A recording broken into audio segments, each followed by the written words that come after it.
This is Career Conversations. We did promise that we're going to be having a conversation with Mahlatse Kganyago today. He's a remote sensing scientist working for the South African National Space Agency.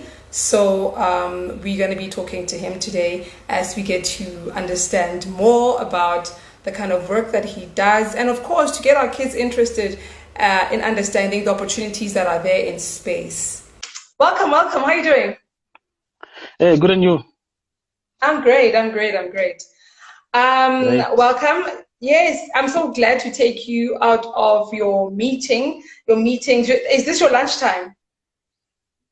Yes, this is my lunchtime.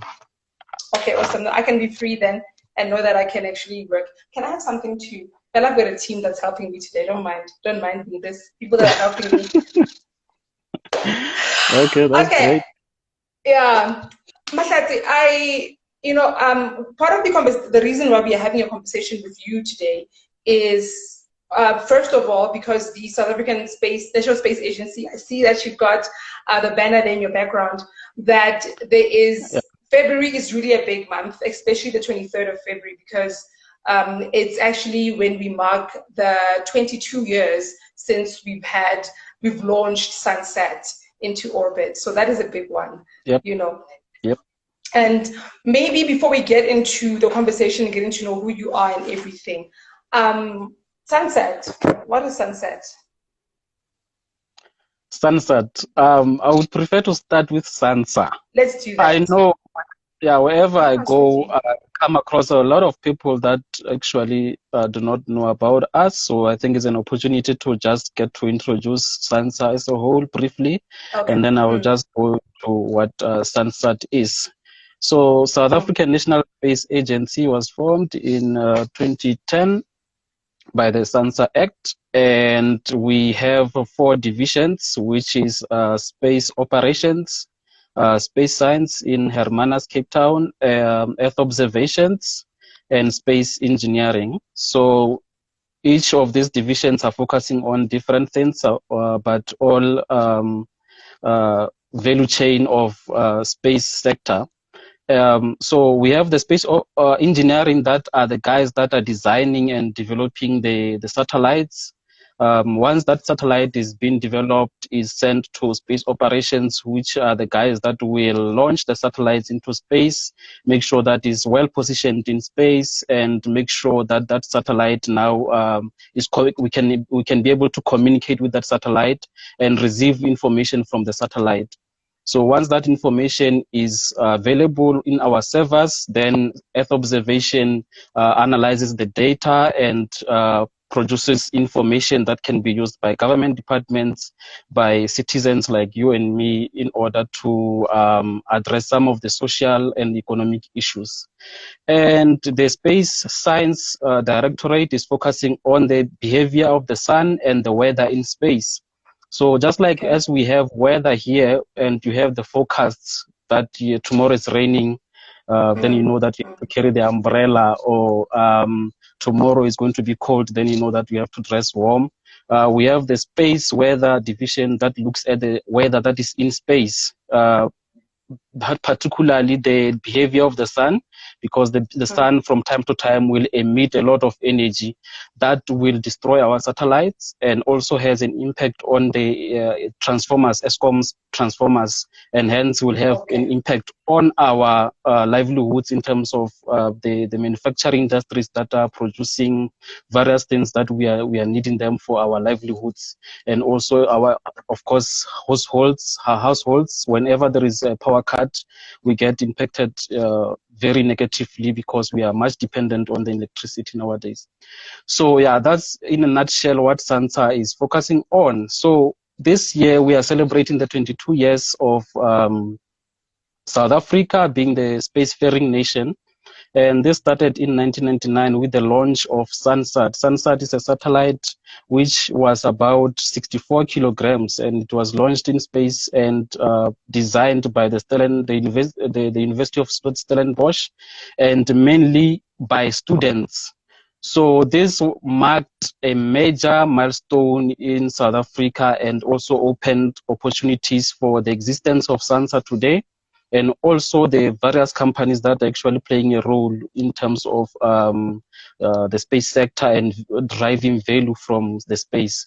So this is an important milestone for us, and that's why we are celebrating the launch of that first satellite in South Africa. Of course, we had a earlier satellite that was designed, but it was never launched. It was mainly designed as a military satellite, and then later on it was designed as a converted into a civilian satellite. And then, unfortunately, due to the lack of budgets, it was never finished and launched into the space. But the 1991 Sunsat marks our entry into the space.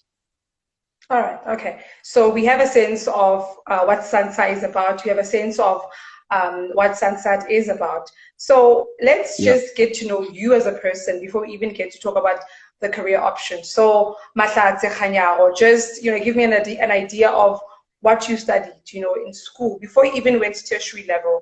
Where were your interests in what you were studying? Okay, do we have the whole day? Well, it's up to you. You're on lunch here. I'm done with work. So you can just briefly take us through your primary, maybe let's take it to high school. In high school, the subjects that you were studying, and when you were getting to matric, the ideas of what you wanted to study, and when you went to tertiary, the course that you chose. And I want you to dwell a little bit on that. Part of the reason why I'm talking to you today is because I've talked a lot with people that find themselves in this space, like for example, the SANSA, that they find themselves working in this space. And when I ask them, and I'm referring to Black people, when I ask them, so how did you get into this career?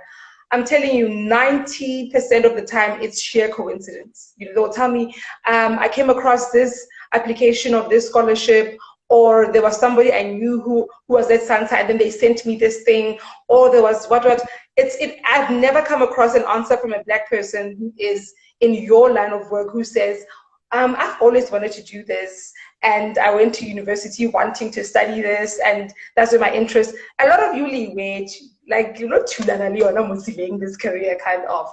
So I just want you to connect the dots for me in terms of what you studied and what led you to be sitting on that chair at SANSA today. Okay, yeah, thanks very much for your interest in my life. So hopefully it will inspire someone. Yes, so I come from a village called Mpho at Ramokhokom, to be specific. So it's a dusty village. We used to go to town with a 250 taxi when it was still gravel. Now at least there's a tar road. And and most of my friends and I actually, we used to go to school with the barefooted, and it was just okay. So I went to high school at Mahlatse High School, which is also located in Mpumalanga, and that's where fortunately or unfortunately, it was just a science school. They didn't offer any alternatives at the time. So I was just stuck in science actually, and I fell in love with it. Were you good at it though? Not really. I was not really good. So I was average performer. And what mainly driven me to the career that I have today is the geography subject. There's the physical sciences subject, my interest in them, and the fact that they open you to the wide world in terms of the geography, understanding the locations, the different areas, the different places, the different behaviors, cultures in different countries, and so on. So I studied that geography, maths, and physical science and biology, and I was also good in biology as well. So I will link this later on to what I am now. So from high school, actually, my mom had a dream for me to be a cashier, because where I'm from, there was a limited, if you are in the same area, you don't have a wider perspective on things, and you are not aware of these other careers that existed. And in my school, actually, if the teacher asks what you want to be, then there will be a policeman. We didn't have much of doctors, but there were some people that wanted to be doctors, nurses, a lot, taxi drivers. And so those were the main careers that people wanted to be. The odd one was my friend wanted to be a climatologist, and mine, which was to be a pilot. So the climatologist was it exposure to geography and understanding what's happening in geography. Okay. All right. So after I completed my matric with flying colors, I was probably the best one at the school at the time, just with merit. And I got an opportunity, actually, just at the time I didn't know what I'm going to do at all. So one of the people on the street were like, so you are the one who passed with the flying colors at your school? I said, yes. And then she said, let me connect you to this guy at University of Limpopo. And then, that's how I got to know that there's University of Limpopo. And then I got to apply and started the environmental sciences degree at the University of Limpopo. So when I went there for my application, actually, I just wanted something with geography. So I didn't know what I wanted to do, but I knew that I was good in geography and I wanted to make a career out of it. So they referred me to geography building, and then that's when I discovered environmental sciences. And later on, then I discovered the remote sensing and the geographical information systems. That's when I said, okay, this is very interesting, and this is where I want to spend most of my career doing, actually. One of the lecturers actually showed us what is called Google Earth. So the Google Earth contains images of the world everywhere, and we could travel everywhere in the world just sitting in our desks through the Google Earth and look at the patterns of different cities and so on. So that was very fascinating for me, and I was like, okay, if I can find a job where I can just every day looking at the images and the pictures, then that would be very much interesting for me. So that made the connection for me to. Okay, you were still saying, go ahead. Yes, that's how I fell in love with remote sensing, and which is my career today. I am a remote sensing scientist. And I think the connection that you're looking for is how I got to find out about SANSA and this career that I'm doing now. So I had a friend. And to also, tell us what remote sensing scientist is, because yesterday we were having a conversation. I was saying, talking to other people, you talk, hey, oh, but guys, remote too. We're like, what's going on? Yeah. So just to, Okay. So a friend of mine was already an intern at the space agency, and we have been communicating a while. And then when he first told me, it was via WhatsApp, Mixit at the time. So he said, I'm working for space agency. I said, space agency? Man, that's my job. That's where I'm supposed to be. And a few months later on, then there was an opportunity for an internship, which he shared with me, and then I applied, and I was successful in that internship.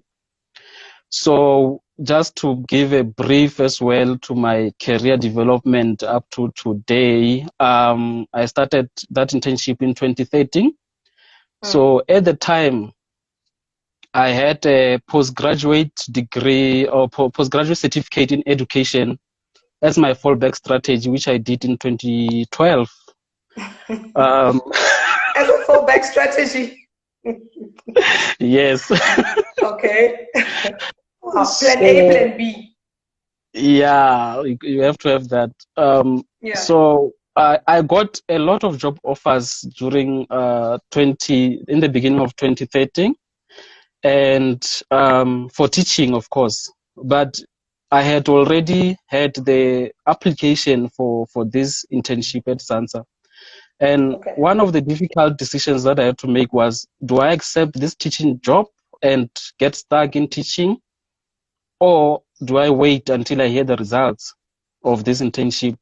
Remember, at that time I was not even shortlisted for interview. I didn't know the feedback whatsoever. But I chose to wait and hear the results from SANSA.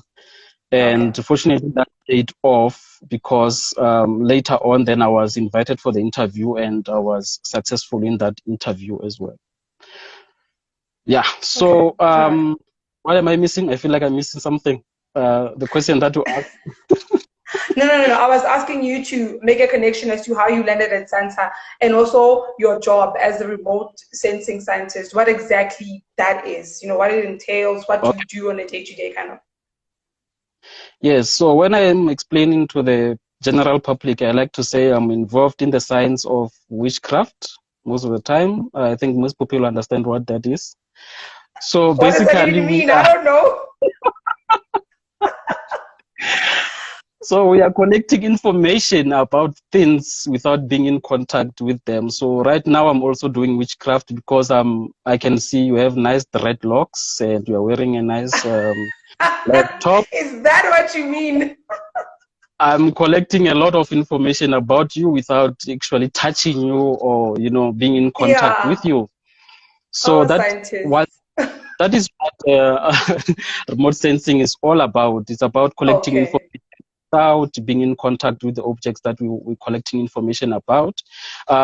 So basically, we are using the satellites are our main instruments, which are located in space. So first of all, people do not have, most of the people that I engage with do not understand what a satellite is. The general knowledge is that the satellite is what is sitting outside of our houses for the DSTV, like so the that we dish, can watch. Yes, or the open view.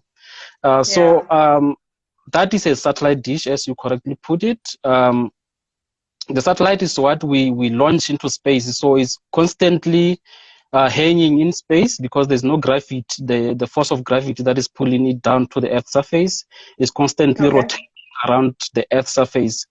And what I want to conscientize the general population and the youth in general is that we are using satellite in our everyday lives. Right now, me and you are talking over the internet via Instagram is because of the satellites. We watch TV is because of the satellites. We listen to radio. Phone calls. Definitely. Telecommunications. Telecommunications and navigation. Whenever you are lost, you GPS maps, and then you want weather. To find. You mentioned the weather earlier on. Location, and then so we are using the satellites in our everyday lives. So the satellites that I'm dealing with particularly are called Earth observation satellites. So which means we are constantly observing the Earth. So we are putting cameras on the satellites that are orbiting the Earth. So they are constantly orbiting the Earth as it rotates along its axis.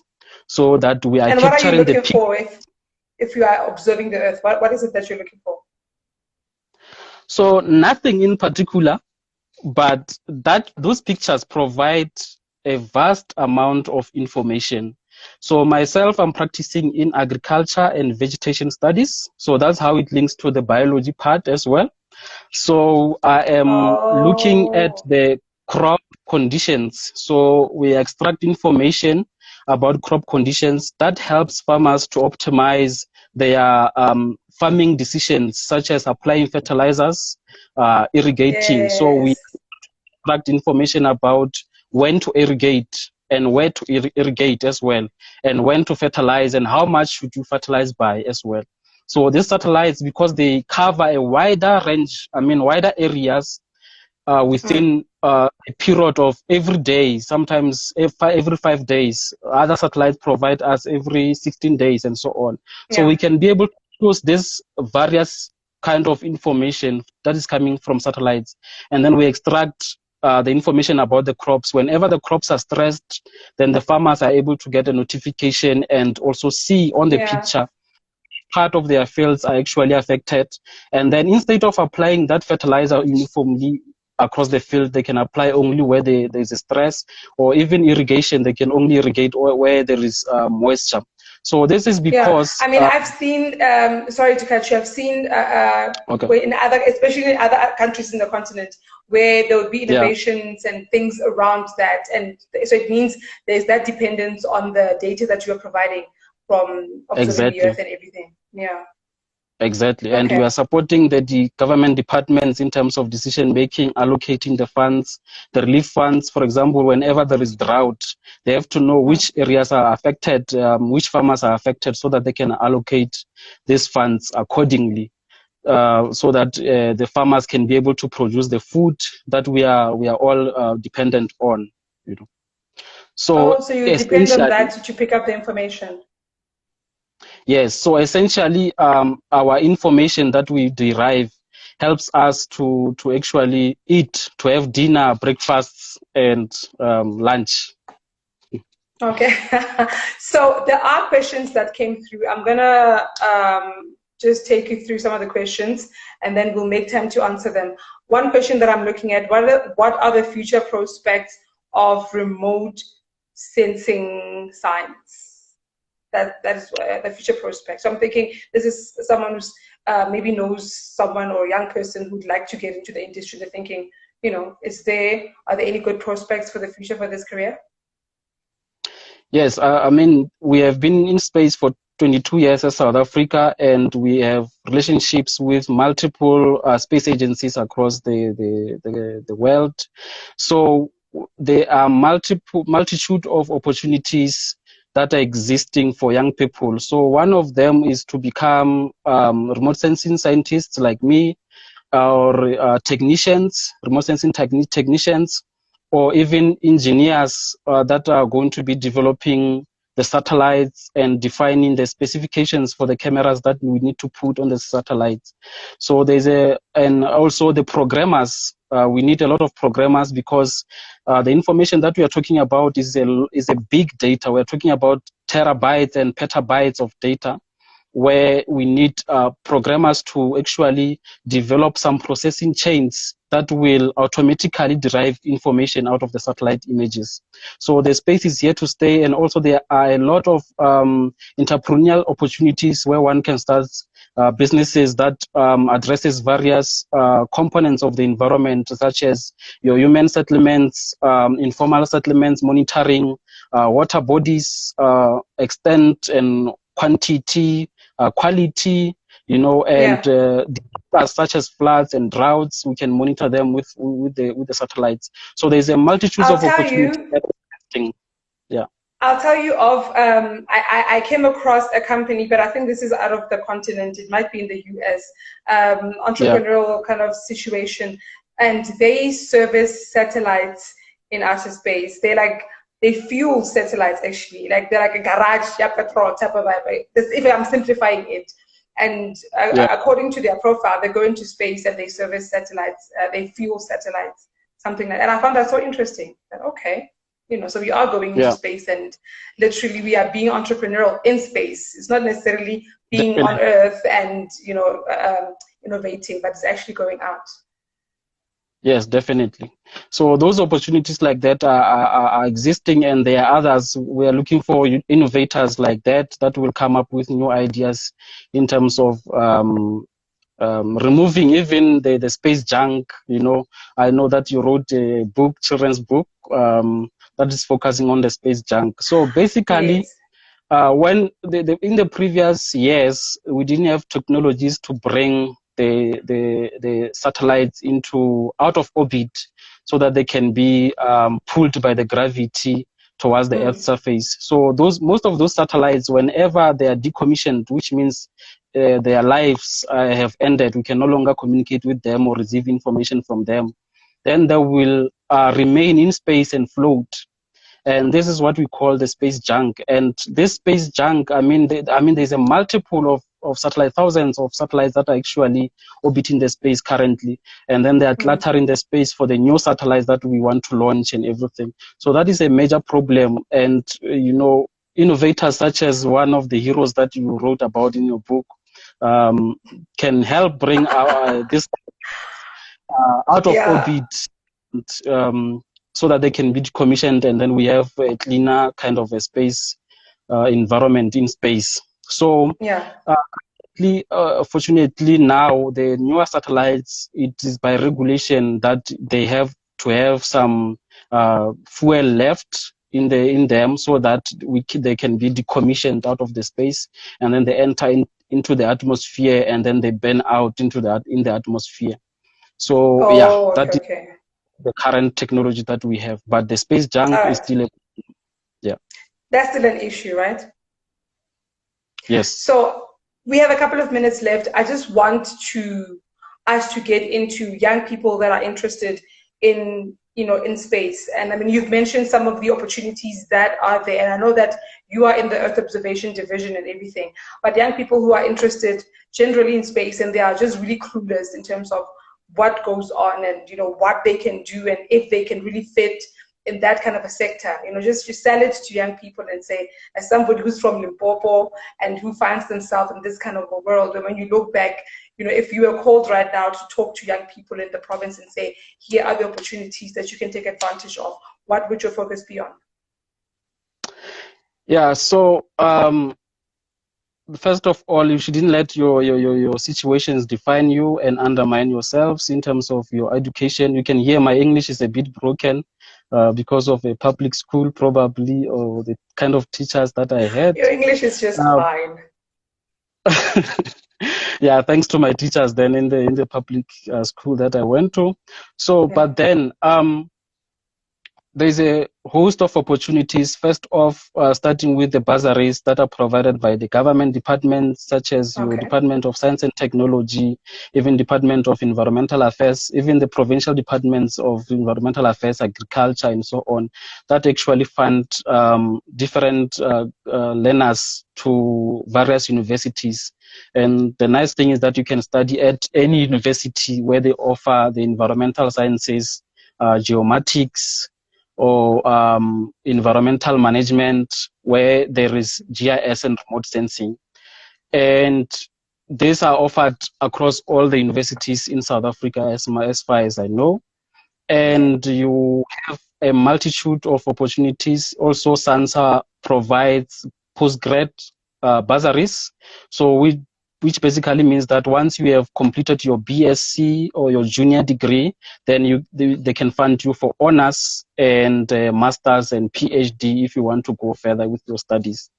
So once you are completed as well, then you have a lot of opportunities for becoming remote sensing scientist, remote sensing technologist, a GIS person in various government departments, municipalities, where they are using the satellite data sets that we are providing them, the district municipalities, and even opportunities, a lot of them exist internationally, where you can travel to Australia and USA to become a scientist there.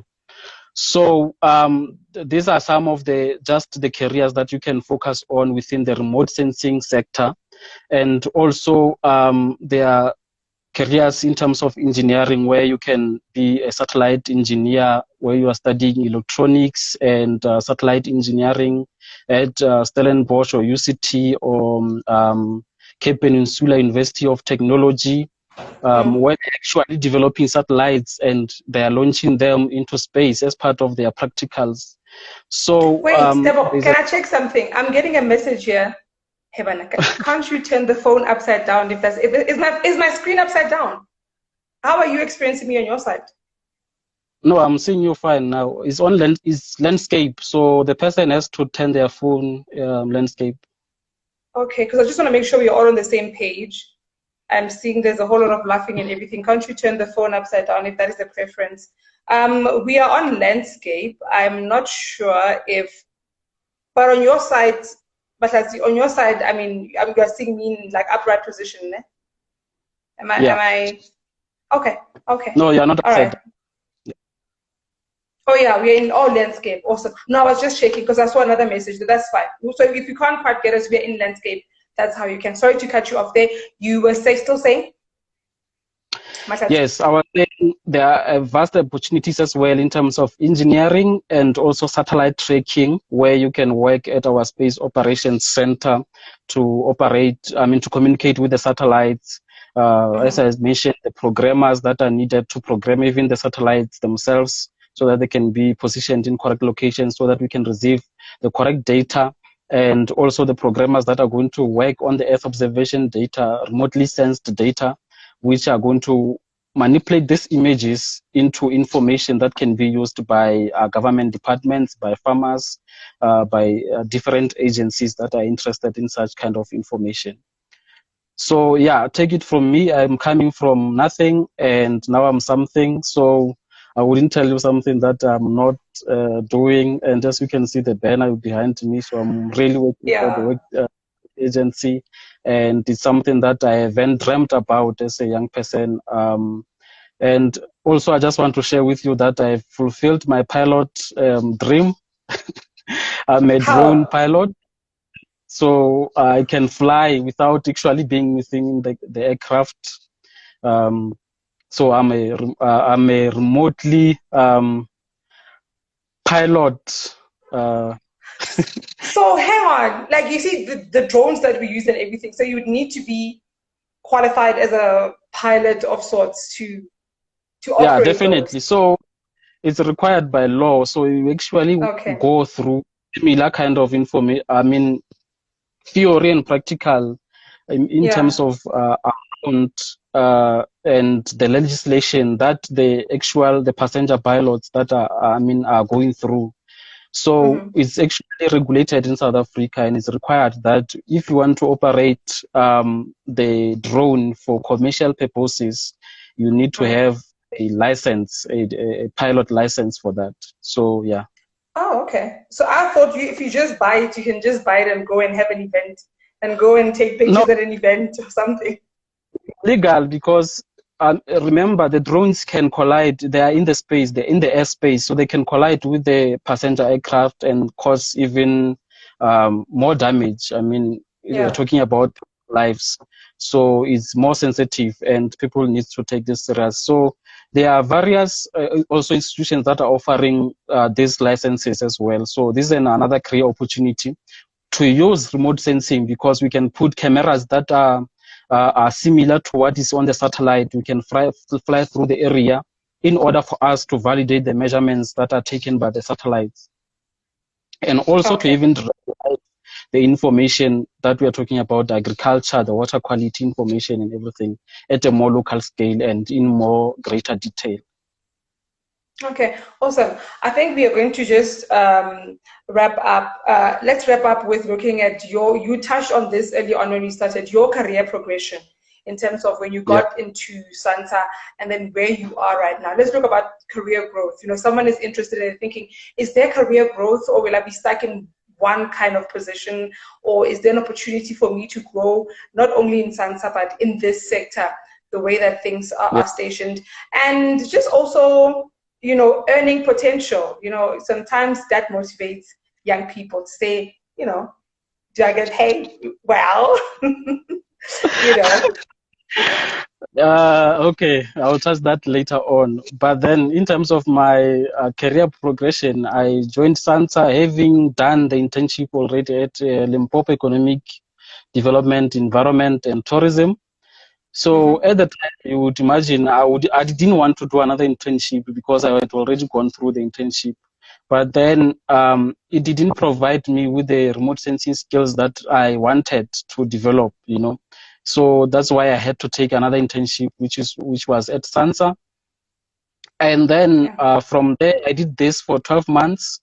After 12 months, I was offered a MSc scholarship by SANSA. So that provided me an opportunity to work on the real projects while studying towards my master's degree. Okay. So I think at the time, the lowest qualification that we had in the office was master's. So we are very much specialized. So you need to really read. At the time. Like, so you must be somebody who wants to study further. Can't just rock up in just a degree, but you must have a desire, even if that's what you have at the time, but you must have a desire to study further. Exactly. So I took up that scholarship to study for my master's degree with University of KwaZulu-Natal.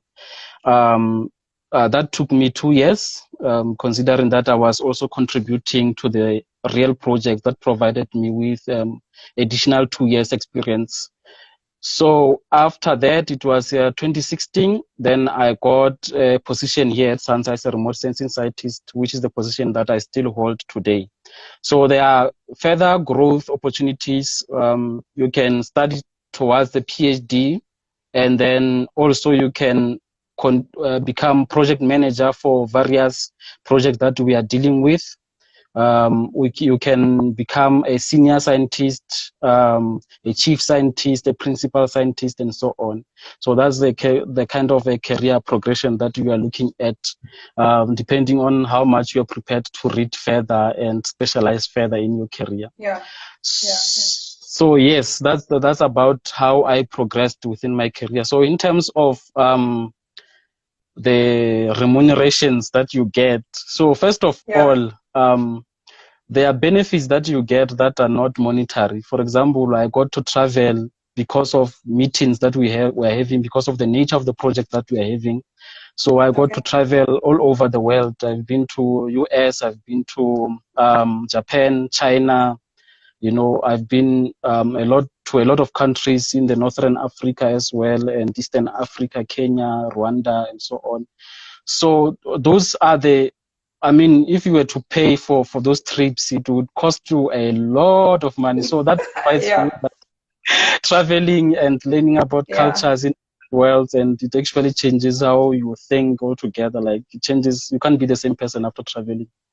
True that. So also, in terms of remuneration, I wouldn't want to encourage people to be motivated by that, because you have to love what you are doing. You shouldn't do it because of remuneration, because as you might know, today we have a lot of youth that are unemployed, and I cannot promise you that we have 1,000 posts at SANSA today that are going to support this 1,000